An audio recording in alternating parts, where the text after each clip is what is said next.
In the summer of 1776, 56 men sat in a sweltering Philadelphia hall and signed a document that rewrote the rules of the world. They declared something that had never been formally written into law before, that all men are created equal, and that governments derive their power not from God or conquest, but from the consent of the governed. It was a breathtaking idea.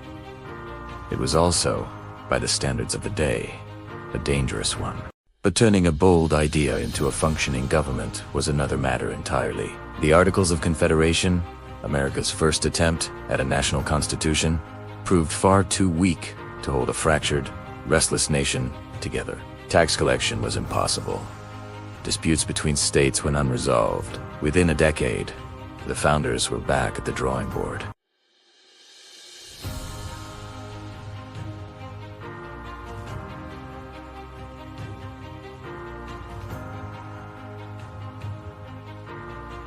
What emerged from the Constitutional Convention of 1787 was a document of remarkable compromise and of glaring contradiction. It spoke of liberty while permitting slavery. It described a democracy where only white landowning men had the right to vote. The architects of freedom had constructed a magnificent house, but many of its doors were locked from the inside. Still, they built something extraordinary. A framework, flexible enough to grow, with an amendment process that acknowledged almost humbly that the work was not yet finished. The Constitution had barely been ratified when the arguments began. Anti-Federalists feared that a powerful central government would crush individual liberty, and they weren't wrong to worry. In response, James Madison drafted 10 amendments to the Constitution, protections designed not for the state, but for the citizen. Freedom of speech, freedom of religion, the right to a fair and speedy trial, the right to be safe in your own home. These were not gifts from the government. They were limits on what the government could take. The Bill of Rights was democracy's first promise to its own people, and those 10 amendments would be argued over, stretched, challenged, and reinterpreted across more than 2 centuries of American life. Courts would wrestle with what freedom of speech truly meant in an age of newspapers, then radio, then television, then the internet. But the core principle held. In America, the government works for the people, not the other way around. The Constitution has been amended 27 times since ratification. The first 10 amendments, the Bill of Rights, were ratified together in 1791. Democracy is not a destination. It is a practice, and it is messy. The election of 1800, a ferocious battle between John Adams and Thomas Jefferson, nearly tore the young republic apart.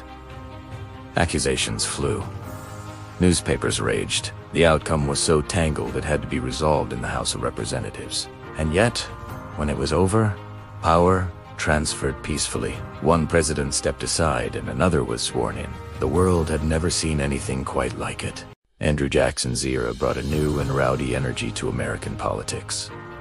The common man. Property requirements for voting were stripped away in most states. During the 1820s and 30s, voter participation surged.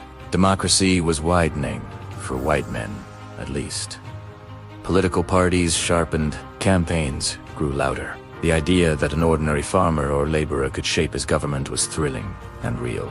But as the nation pushed westward and its economy boomed, a dark fault line ran beneath everything. Slavery, written into the fabric of the Republic from its very first days, was demanding a reckoning that politics alone could no longer contain. The arguments in Congress grew more bitter, more desperate, and by 1860, the pressure had become impossible to hold.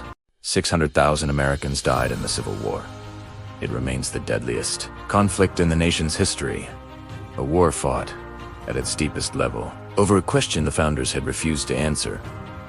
Could a democracy survive half free and half enslaved? Abraham Lincoln's answer, forged in the fire of 4 years of war, was unambiguous. No. It could not, and so the nation chose destruction over contradiction, a struggle that redefined freedom and the heavy price paid for a more perfect union. When the guns fell silent, the Constitution was rewritten for the second time in a generation. The 13th Amendment abolished slavery. The 14th granted citizenship and guaranteed equal protection under the law to everyone born on American soil. The 15th gave black men the right to vote. 3 amendments in 5 years. The most sweeping expansion of democratic rights the country had ever attempted. For a brief, remarkable period called Reconstruction. Black Americans held elected office across the South. Schools were built. Families reunited. The future seemed, tentatively, possible. But it did not last. By 1877, federal troops withdrew from the South, and with them went the protection those amendments had promised. Poll taxes, literacy tests, and outright violence returned black voters to the margins. The amendments survived on paper for nearly another century. That was mostly where they would remain. Black voter registration in many southern states collapsed to near zero by the 1890s, less than 3 decades after the 15th Amendment guaranteed their right to vote.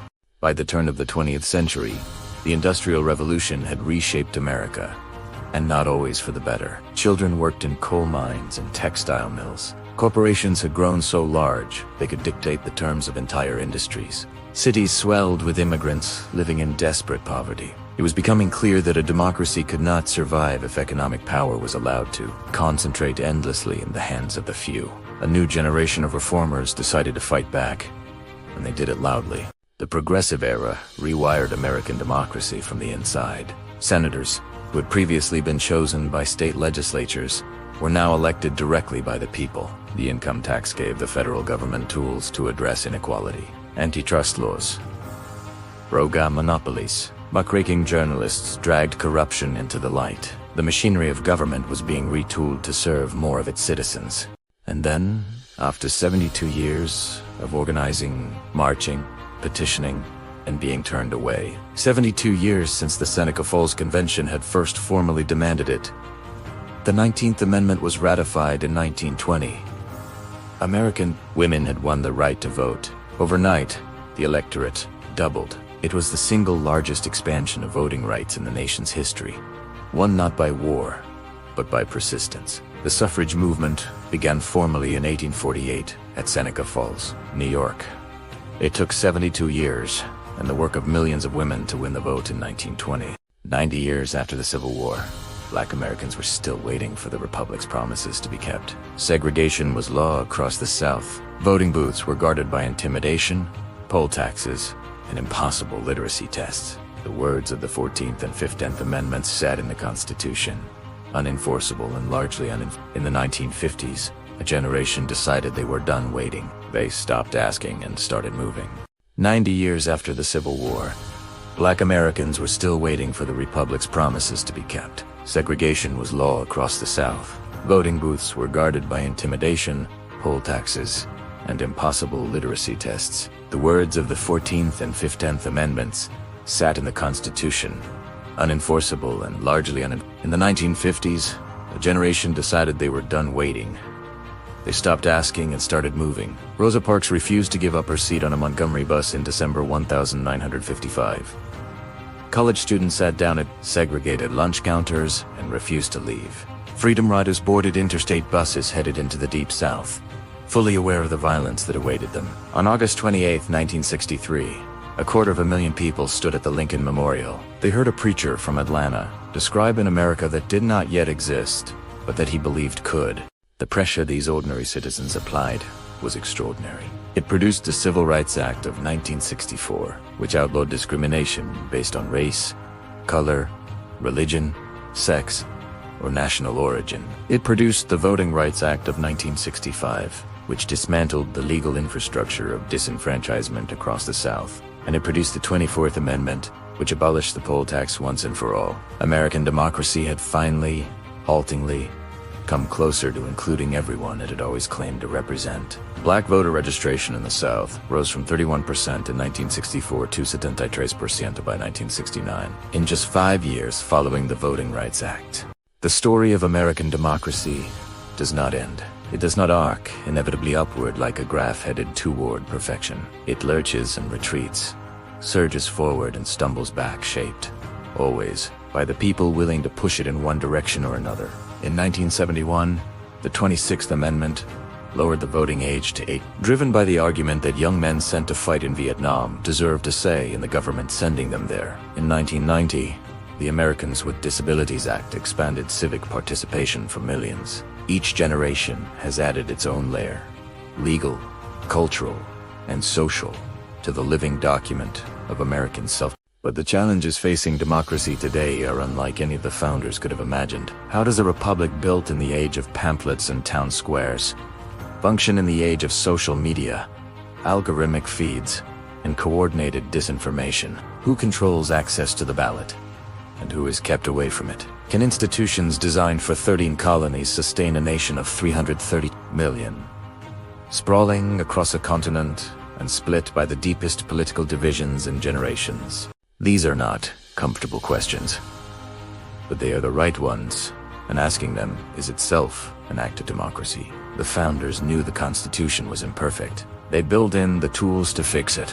Every generation of Americans has inherited an unfinished project, a republic that demands maintenance, argument, and engagement to survive. As Benjamin Franklin reportedly said when asked what kind of government the convention had produced, "A republic, if you can keep it. The keeping of it falls, as it always has, to their people."